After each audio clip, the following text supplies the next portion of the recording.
Hello everyone! Welcome to my channel, Elsa Barty Vlogs.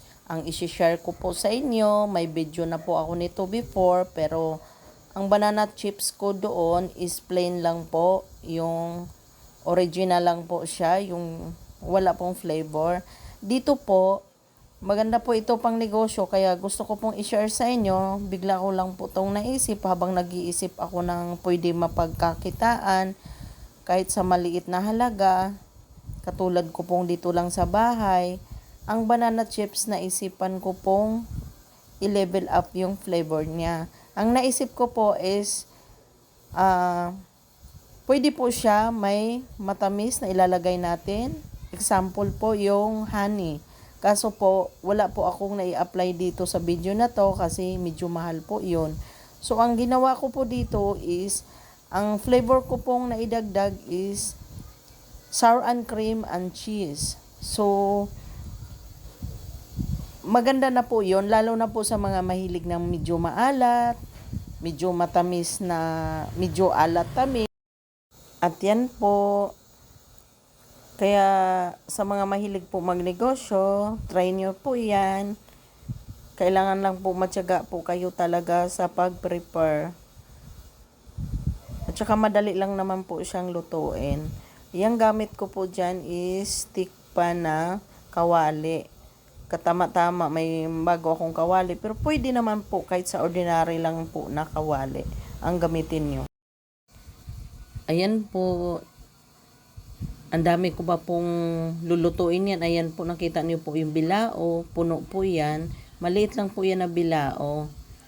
Kasi ang ginawa ko po dito, basta kulang-kulang siya, 3 kilo ang puhunan namin dito. Pero nung nakaraan, nakapagluto na po kami na mas marami. Nung nakaraan po, nakailang luto na po kami, mga 3 times na yata po. Mas marami po yon, tig 5 kilo to 6 kilos po.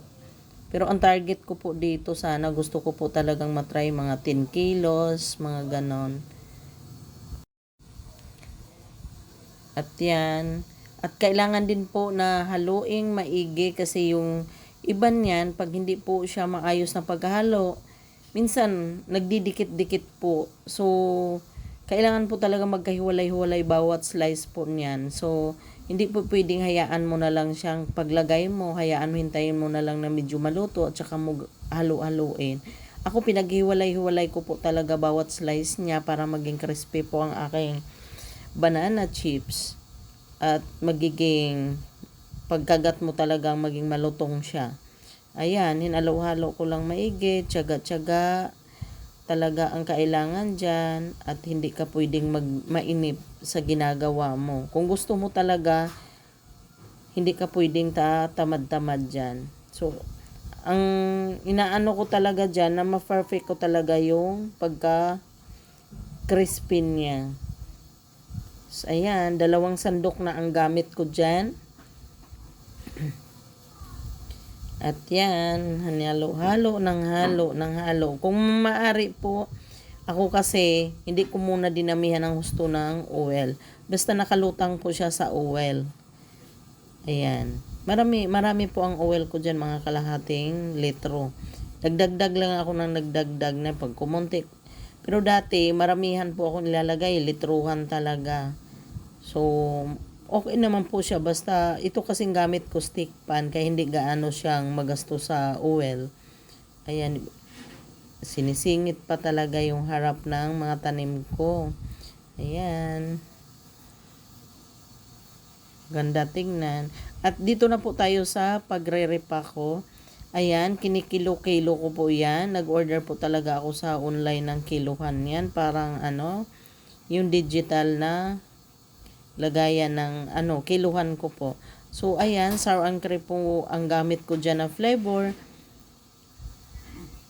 Kinikilo ko muna, tapos binubuhos ko dyan sa may lagayan ng may baunan, tapos nilalagyan ko ng flavor, tapos binabalik ko rin sa plastic. Bala ko po sanang i-level up yung lagayan niya. Nag-order na po kami sa online. Sana yung may ziplock. Ganon. Parang hindi po siya talaga makasingaw ng kung parang maging talaga siya crunchy. Tsaka hindi naman po maganda tingnan ang ating paninda. Kaso po, sad lang kasi yung nabili ng aking anak, maliit pala, kulang na kulang sa gram ng ating kadami ng ating mga banana chips. So, sa susunod, medyo malaki na lang po ang kukunin namin. So, itabi ko pa muna yun. Maghanap na lang po ako ng ibang mga ilagay nun na panindang iba. So, ayan. Nagre-repack pa talaga ako dyan. Yan, kinikilo ko yan muna hanggang ilalagyan na naman ng flavor. Tapos binabalik ko na naman dyan sa plastic. Plastic yellow ko po pala ang gamit ko dyan. Pansamantala lang po yan kasi talagang gusto naman po nating level up talaga ang ating paninda. Parang maganda po sa paningin, lalo na po sa ating mga suki. Ayan. Yung katamtaman lang po ang paglagay nyo ng powder, wag naman po sobrang marami kasi aalat naman po yan.